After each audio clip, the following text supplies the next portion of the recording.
It's great to see you both. Thank you for making this time. We've already started to chat a little bit about the report. Bold solutions to reengage. Cass, what kicked this off? What was the inspiration for having this particular conversation at this time? At the Petrie Foundation, we were following all of the issues that were coming up during the COVID crisis years and the way they were affecting young people. In particular, our foundation focuses on college and career pathways as mechanisms for increasing economic mobility. And during COVID, we realized that along with the rest of the country, that massive numbers of young people were choosing not to go to college, and often because of what was happening economically, not working as well or working very sporadically. And we were concerned about that, and so launched an RFP process to say, hey, who's got a good idea about how to re-engage young people so that they have a clearer path to a college degree or credential, and ultimately to a strong job. And so we launched an RFP and ultimately selected 14 different proposals, along with 2 partner funders. We selected 14 proposals.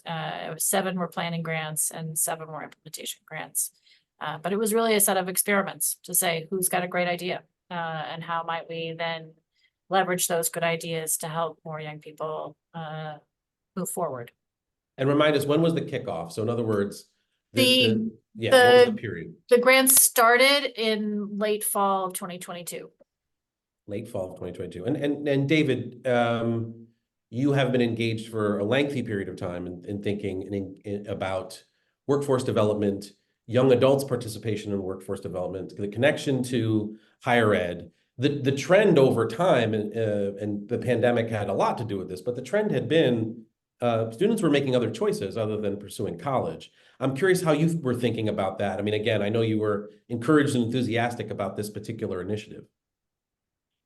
Yeah, so what was really interesting, one of the things that was interesting about the enrollment decline post-COVID was the sort of, generally there's an inverse relationship between how the labor market's doing and how college enrollment's doing. CUNY hit its all-time high, I'm pretty sure, in the middle of the 2010s. But even, before that, in the worst of the Great Recession, 2009, 2010, that was when you began to see this surge of enrollment into CUNY. I think they added like the equivalent of a whole new college or 2 new colleges.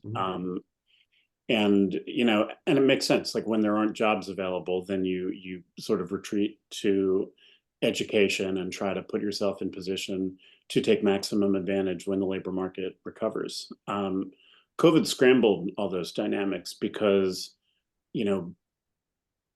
thanks to the shutdown in March of 2020, 2 things happened at once. One, we almost instantaneously lost, hundreds of thousands of jobs in this city, and they were generally jobs that weren't the best jobs. They were relatively low paying. They were face to face. Most of them had fairly high rates of turnover, but there were certainly survival jobs. And at the same time, education was profoundly disrupted, both at the K-12 and post-secondary levels. So, suddenly, if you're a young person, if you're a senior in high school at that point, we know that the way that it was set up, you were going to graduate. They basically weren't going to hold COVID against you. But in terms of all the supports that you might otherwise have had, and we can talk about the adequacy of those supports even under ideal circumstances, maybe a little later on, but all that was, suddenly, disrupted or eliminated. Like there wasn't a guidance counselor into whose office you could walk and talk about your plans for the fall. If you hadn't finished your application, you were on your own doing that, and it was going to be tougher to get resources. And then a couple things happened. One, the labor market began to recover very rapidly from its sort of low point of the spring and summer of 2020. So I think the labor market recovered faster than the college enrollment processes. And so then if you're that same, 18-year-old in the summer of 2020 or the fall of 2020, or going into the spring of 2021, suddenly you can get like a $20 an hour job doing something in the delivery economy, or with retail beginning to come back. And so, like, if you're in a low income circumstance anyway, and you have that option in front of you on the one hand, and then door number two is, well, all these processes of going back to college, and I've already been out for 9 months, and I don't have a whole lot of people around me I can talk to. It's just a different set of motivations and influences. And so, over time, as things begin to normalize, the colleges kind of got their systems back online too, but it really took longer. And so you get into 2022, 2023, when Bold Solutions is beginning, the implementation grants and the planning grants, that was the situation they were facing. It just seemed like a really interesting story where you kind of had the intersection of data and previous research and new research you could do, and the experiences of these providers that Petrie and its partners had started to fund through Bold Solutions. I think it's interesting. As I think about it, and in the course of time in human services, social services in New York City, the conversation always been sort of embedded within education and employment intersections. And the messaging being from where I sat oftentimes was that education and employment intersection was critical, and that the pathway to economic security, to career development, to a stable future out of poverty required an engagement in college, and a lengthy sort of, we need to work towards a degree. And this is for both of you. I mean, do you feel like that's something that the young people, is that the message that they've understood? Is that something that has changed over time? Is that something that has evolved in such a way that, again, the pandemic threw a wrench into how it is that those environments worked, but the data still tells us that the college degree is the path. What happened along that journey a little bit? Is it that the young adults lost the thread? Is it that the colleges or the college counselors lost the ability to connect those dots? Again, I'm curious about this in relation to the initiatives and the experiments, because that ties together how folks, I think, were trying to overcome something that had changed the universe that we were in. I'll start, and David, you please add on. I think there are a few things, Greg. I think I think we've seen over the last decade or more a greater skepticism about all kinds of messages that are about sort of traditional institutions and traditional pathways.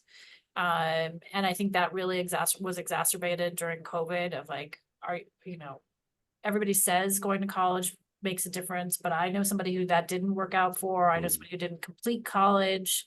I don't know that I trust this message. I think certainly is underlying the set of issues. And I do think I think higher ed in the city and in the country has been thinking a lot about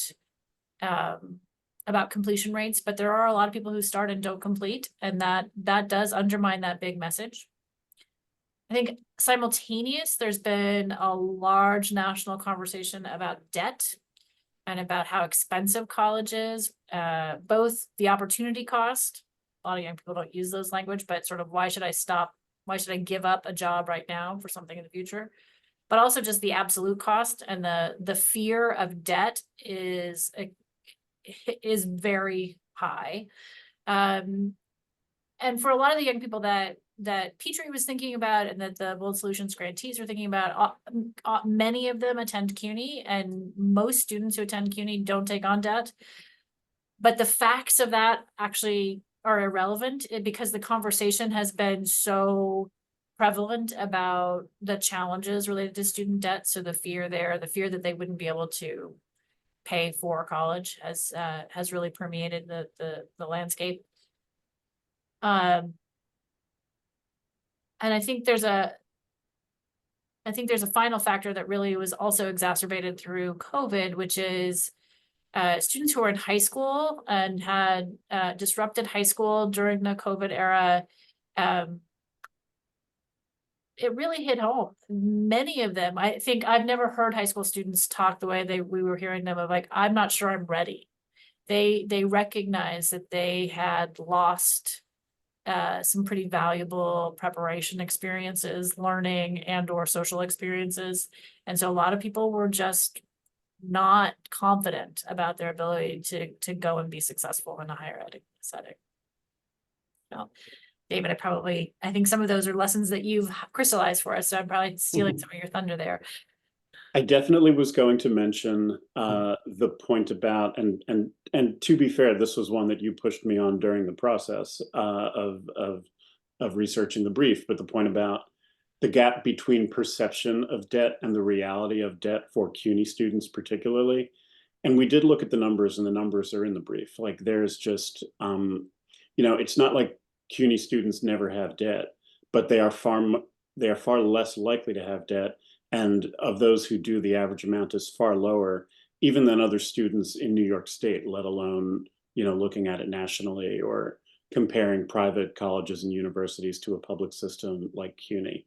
But that's all out there. And I mean, it sort of goes back to, there was a piece in the New York Times a little over a year ago by Paul Tough. And he talked about, the phrase he used was the college casino. And the big takeaway was that, yes, the benefits of completing a college degree are real. There are things you can question there, income versus wealth, but all other things equal, you would much rather have a bachelor's degree than not. What a lot of us had been missing was the downside risk of pursuing a degree and then not completing it. And again, this is sort of a national study and the numbers are a little different in New York City, but in terms of your economic consequences of winding up in that sort of some college no degree bucket, they're real. And beyond the economic consequences, there are sort of self-image consequences. You have an experience of failure, and adding that to the million little traumas of trying to make your way through low income circumstances, that's not negligible. You are losing time in the labor market. And as Cass said, if you have a job in hand where you're making $20 an hour now, for an 18 or 19-year-old kid, an 18 or 19-year-old young adult, that can feel like, I'm not doing so bad. The voices that they're hearing, again, and this was something else that we get into in the brief a little bit, when you're in high school, you are mostly getting the positive side of the college story. The adults around you are making that positive case, hopefully. I mean, it varies from school to school, but other things, being equal most of the time, if you ask an adult in a high school context, should you go to college? The answer generally will be yes, and they'll usually have some ability to explain why. Once they get out of high school, and again, think about COVID and suddenly being like physically thrown out of high school and left alone with little but your smartphone to kind of keep you informed and engaged, then suddenly, you're hearing these horror stories about people who tried to go and had enormous debt. And, in those circumstances, the distinctions between colleges and exploitative proprietary schools also might be lost. And then you're hearing on TikTok or whatever, I sound like a total old person when I'm saying, oh, you're hearing on the TikTok that the kids like. On the TikTok machine. Yeah, exactly. About people who are, making money and seeming to, live wonderful lives as, an influencer, and they never went to college, Is that the new, oh yeah, I'm going to be a professional athlete when I grow up? Well, maybe. It certainly doesn't seem to be a mass volume career path. But again, if you're sitting at home and college doesn't feel particularly welcoming or compelling, and maybe you had a bad or at least a sort of unpleasant experience in K-12 education anyway, pulling out the chart that we all like so much, showing average yearly earnings and lifetime income based on what level of educational attainment you achieve might not be as compelling to that 18 or 19-year-old. I thought it was interesting, two points there. One is 2 points to build on there. One is in the report, the line, while publicly available data on efficacy of advising is limited. One hint comes from 2022 white paper that found 47% of students felt like they had enough information, 47%, enough information to decide the best plan for them after high school. So what does that say about what young people are experiencing when they're in their high school setting? They're getting information, but is it enough information to sort of push them to that next step with clarity and with confidence? And then to your point about folks who are were engaged in college and are no longer engaged or due to the pandemic or otherwise, there was some note I feel like there was some note in the report as well about mental health needs being particularly high in that category. And I'm just wondering, again, how do you think about, how should we be thinking about what information or awareness that young people need to have when they're in school to make this next step? And then how is it that we manage and support the multitude of needs that folks have to be able to find continuous success over time? I mean, I guess the question is this something that the grantees, the folks who put the experiment forward, are these the types of things they were seeking to address, and how are they seeking to address those things?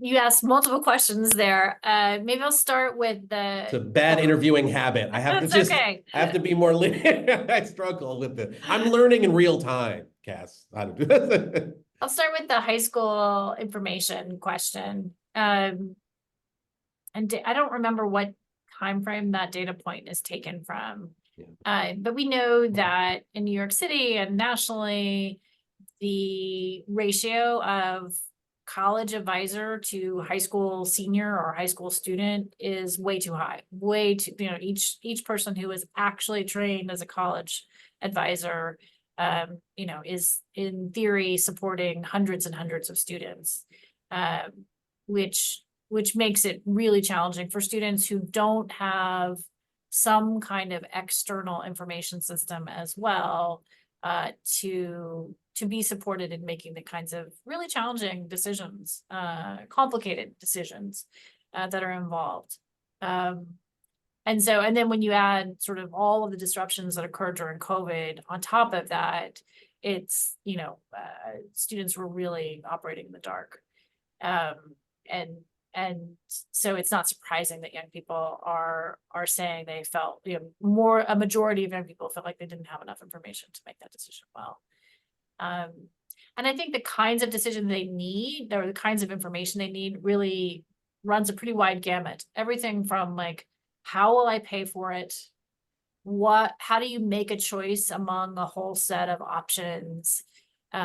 What am I gonna like? What am I not gonna like? Do I know anybody who goes to some college? What does it mean to choose a major? All the things that seem complicated or that young people may have heard about, but don't really have access to information about. And so which piece someone's reflecting and answering that survey question it's hard to know from just reading the surveys. But I would guess ultimately there's at least a couple of domains of information. One about how to choose a college, how to think about what's a best fit. And then there's a whole set of questions about finances and how to pay for it, how to make it fit within sort of individual student circumstances and family circumstances. I'll add two things. I mean, one, and I agree obviously with everything Cass put forward there. One, we want young people making well-informed and fully intentional decisions about their post-secondary paths. So it is concerning if more than half say, well, I didn't have that. On the other hand, even the standard of what is, quote unquote enough will vary from person to person. The other thing I'll say is that, you know, a lot of this to me has to do with variation among high schools. Because for many different reasons, they just, you know, they have different levels of resources allocated towards supporting students to make those next steps. And, you know, in a focus group that we conducted to inform this brief, you know, we heard really interesting I asked some questions of the students about, you know, what information they'd gotten as far as college advisement while they were in high school. And it was things like, oh, well, our high school just tried to funnel everybody to this one college, or I never heard anything about community colleges that was positive, but now, and it was happened to be at LaGuardia, and they were like, so I got here and I was just blown away by how good it actually is. You know, the other thing I'd say about that is that, you know, there's an evolution in mission, certainly in New York City, among how high schools perceive their own role and purpose.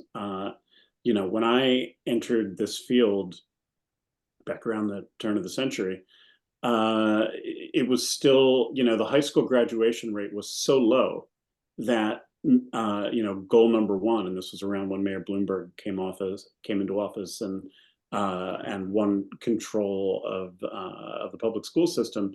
Goal number one was just get the graduation rate to a more respectable level. Having achieved that, and by the way, having achieved that should give us all confidence that we can do other big and important things. You know, the mission has kind of evolved to position young people for post-secondary success. Well, okay, what does post-secondary success mean? I used to work in career and technical education, which kind of gave me this, I'm not sure I fully realized this at the time, but Cass probably did. You know, this gave me probably more of a push than perhaps it should have toward like, well, how can we get young people into the labor market short of bachelor's degrees? And that isn't a, you know, like that is under certain circumstances that can be a viable path. It is not nearly as broad of a viable path as getting a bachelor's degree is. I mean, that's just, you know, the numbers are undeniable about that. But these are all levels of, you know, nuance and like evolved thinking that you know, who've worked in public policy for more than 20 years and grapple with this stuff every day, like I'm still kind of figuring it out.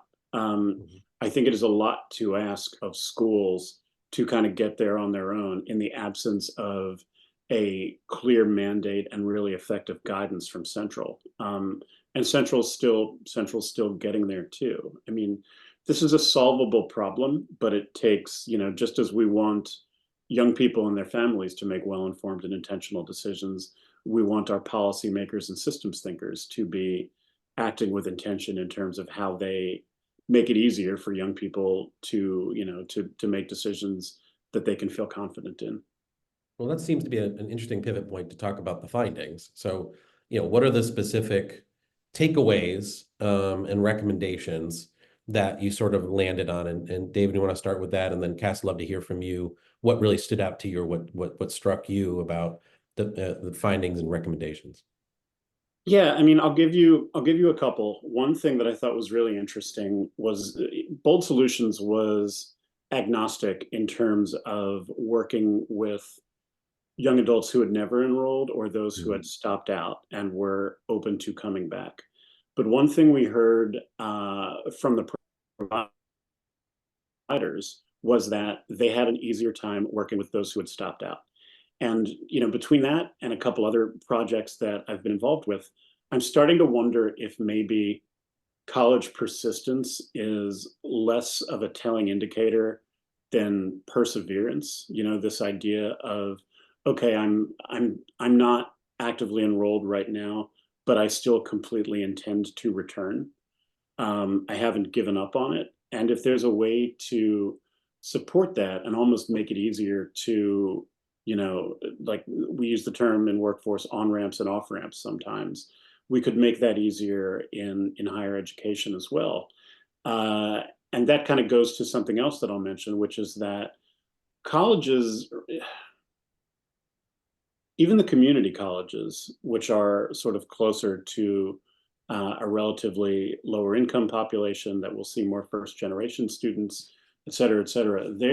They aren't where I believe they need to be in terms of really presenting consistently welcoming policies and norms that meet these students where they are. And that means more flexible scheduling. It means advising that is really focused, and it can be peer or near peer advisors, current students. It means helping young people in particular figure out how to balance part-time employment with part-time or full-time education. There are, we found, in the report touches on quite a few of them, pockets of effective practice here and there. But as a system, I think there's a lot of road left to travel. Guys, what do you think in terms of the specific sort of takeaways or recommendations that struck you? What do you think of? I think one of the things that is a theme of coming out of Bold Solutions, but also other work that we have been involved in over time, is the real importance of relationships. And it's interesting to me. I feel like I'm in this process of trying to connect the dots across lots of different domains.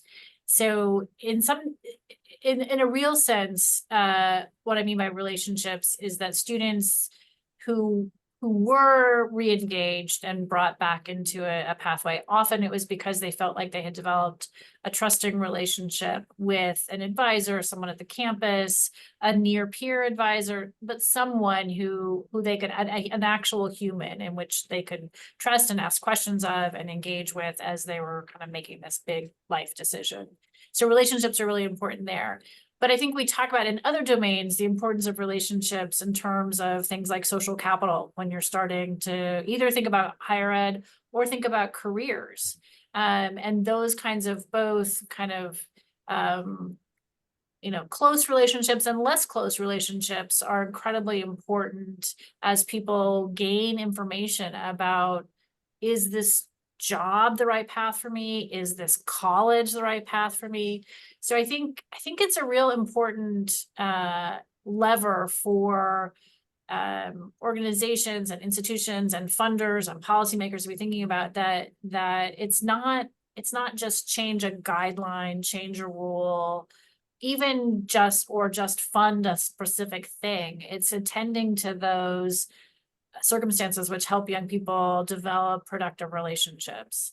I think the relationship component to all of this is it's the only thing that we've really seen that's the antidote in a way to the lack of trust, right? So if we don't trust these institutions, the only way to overcome that is to have real human beings that help me understand why I should potentially trust these institutions. So I think that's really a big factor that I kind of take away and I think about for other elements of our work. I think there are lots of other technical things as well. I think one of the things that David articulated really well in the report is that the bureaucracy is really a problem and it is hard to understand. It is really hard to understand, especially if you don't have the sort of, again, if you're a first-gen student and there's no one else in your family who's kind of navigated that bureaucracy before, it feels completely overwhelming. So there's a lot of work to be done, I think, on the institutional side in simplifying processes and procedures. And I agree with David entirely that the persistence and sort of it's not just support to get in the door, it's support and engagement to sort of continue on, and whether that comes from a cohort of peers, whether that comes from the institution itself, from advisors and partner organizations, wherever. But that idea that I think as David articulated, initially the goal of institutions were, let's increase high school graduation rates.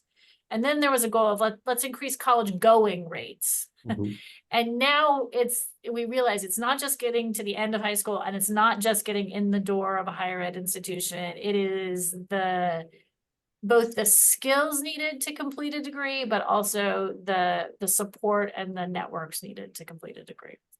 And if you and to add to that, the added conversation in some case now about what does economic mobility look like by virtue of my persistence and my engagement, and how do I demonstrate that over time? Specific to the on-ramps that you talked about, the social capital building and the relationships that you referenced, were there specific initiatives or grantees who, are there specific examples you could share about this group did this thing and that was particularly impactful, or that's something that we should talk to those policymakers about? I think I remember in the report something identifying a concierge type role or something like that might have been helpful in some of these capacities. Is there anything either of you can highlight related to specific takeaways, related to examples, to say what they do over here, that particular thing might be good for a policymaker to see or observe? I can start. So with a few of the CUNY College grantees, they really thought about how the traditional approach to recruitment and enrollment was falling short, and considered how they could do things differently to address some of the issues that they saw. So, I think the one with concierge service was the term they used, was the College of Staten Island, where they just really, one of the folks there said to me, we need to make this more attractive than a $20 an hour Amazon warehouse job. Mhm. And that just seemed to me like a really admirably specific way to frame the question, and if you start from that premise, then the next question is, okay, well, what would make this more attractive? And one is that value proposition, long-term gain, eat your veggies sort of approach that we were talking about a few minutes ago. But the other is, how do I make sure that, okay, well, maybe you're not going to be doing 35 hours a week making $20 an hour, but perhaps we can find you a job 15 hours a week where you're making, $15 or $18 an hour. I guess 16 now is the minimum wage. And it's also allowing you to continue in school and make progress toward your degree. There was another college, I think it was Kingsborough, where they went back and they got the records, going back into the teeth of the COVID years, of young people whom they had accepted, but who never took the next step, which was to enroll. Mhm. So they called them and they reached out, and when they didn't initially hear back, they kind of kept going. They would email again. They would look for different numbers. They would work through informal networks of friends and peers. And basically the message was, we want you here. This is for you. Because a lot of it, and I think Cass sort of touched on this, is the sense of these young people, like, that's the, am I ready? I'm not sure I'm ready. And sort of undergirding that is, well, this really isn't for me. Like, people like me aren't successful here. Well, of course, people like you are successful here. The college is entirely, the student body is entirely composed of people like you.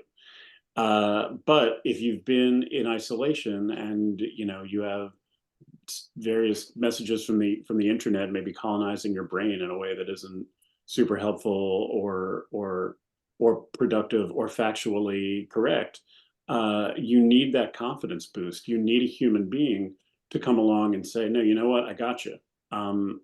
Take this step. I'm gonna walk you through it. I'm going to be here when you have questions. I'm going to be here when you need help.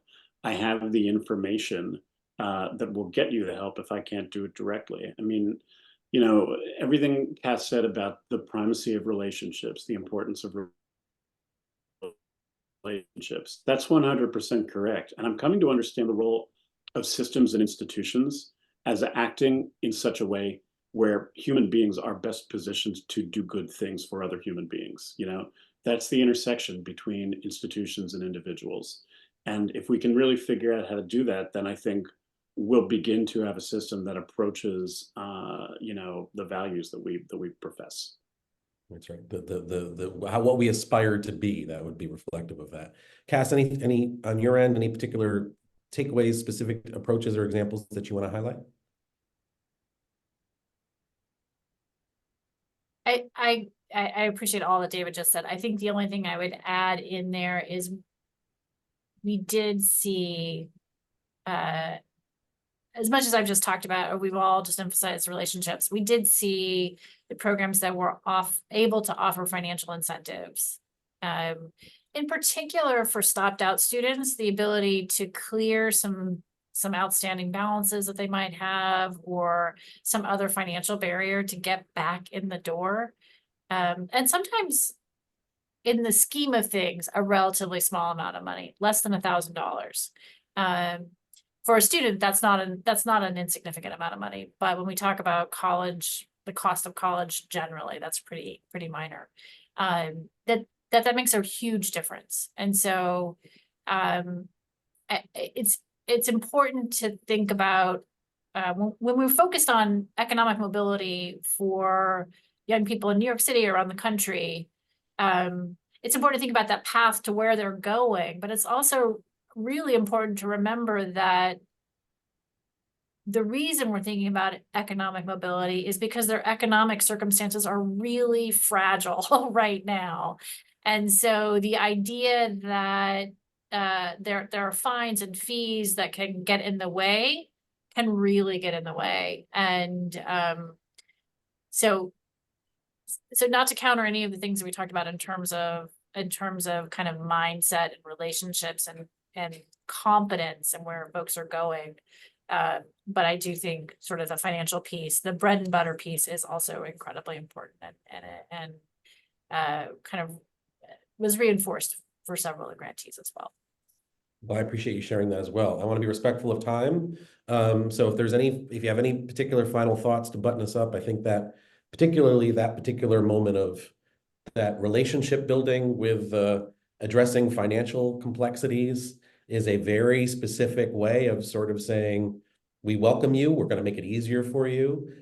Because we believe in your economic mobility, because it's better for you, it's better for the city, et cetera, is a great way to sort of tie together some of what I think you heard from your grantees. But last thought, anything we didn't cover that you want to add before we close out? Beyond me saying thank you. Go ahead. I got one, and I'll try. Please. I'll try to keep it quick. You know, a lot of all of it really looked at what happened to young people after they graduated high school, when either they didn't enroll in college or they enrolled and then they stopped out for a wide range of, a wide range of reasons. And because of that, we really focused in the report mostly on what colleges should be doing and what providers could be doing to support re-enrollment and then successful completion. But the best way to avoid this challenge is that they never stop out in the first place, that there is a sort of continuum of support, almost like a chain of custody for the young person as they move from secondary to post-secondary. And that requires, a lot more intention and coordination on the part of the K-12 system and the post-secondary system. Now, pieces of that are beginning to come into place, like this new policy in the New York City public schools, where if you're a high school senior on the first day of senior year, there's a letter from CUNY basically saying, congratulations, you're accepted, and then kind of giving you guidance toward some next steps. That's like a brilliant little innovation, and it got some media coverage, which I think was appropriate and valuable.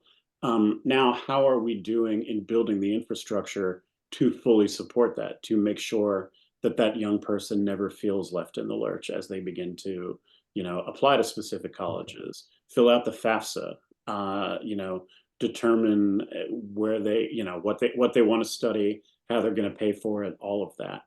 But again, that's sort of that intersection point between systems and people, and trying to get everything working in harmony to get the results we want. I appreciate that. Cass, any final thoughts from you? Anything we didn't cover that we should? I just want to note for you, again, as we talked about before we started, this was a circumstance where you set up an initiative. There were some experimenting going on. It presented challenges to the folks who had ideas about what they wanted to accomplish, and you were present and engaged in letting them try some things and work through some things as this was happening. Credit to you for doing that. I know it's something that isn't always the case sometimes with complicated solutions and ideas about finding results. Well, thanks. We're actually really grateful to the grantees for being as open with us along the way as they have been. And grateful to David. David has been an incredible thought partner throughout this process as well. I really think philanthropy plays so many different roles. It's really important that we get money out the door to organizations that are doing good work. But we also have this privilege of sitting and being able to see and talk with folks across a wide array of programs. And so I think it's really incumbent upon philanthropy in general to use that bird's eye view to hear what's going on and then to share it back with other folks. And so it's been a real this has been a really great experience for us. I'm really glad that we've had a chance to work with David to put this report together, and grateful to you, Greg, for being able to sit down to talk with us about it a little bit. And I hope that we'll have more opportunities like this in the future. Again, I just want to express my thanks for your effort to share during this particular conversation, to put forward a report. I think that there's a lot to it. We just barely, I think, scratched the surface on some of this. And again, the systems approach is key to how it is that we do better and we see things doing better. That's not easy to execute on, but this has certainly got value both for individuals. It's got value for our city to figure this out. So again, I just want to thank you both for your time now, and I continue to champion this report. Bold solutions to re-engage. Let's pass it around and let's learn from it and build from there. Thank you both. Thanks, Greg. Thank you. Pleasure to be with you. Pleasure. Thanks both.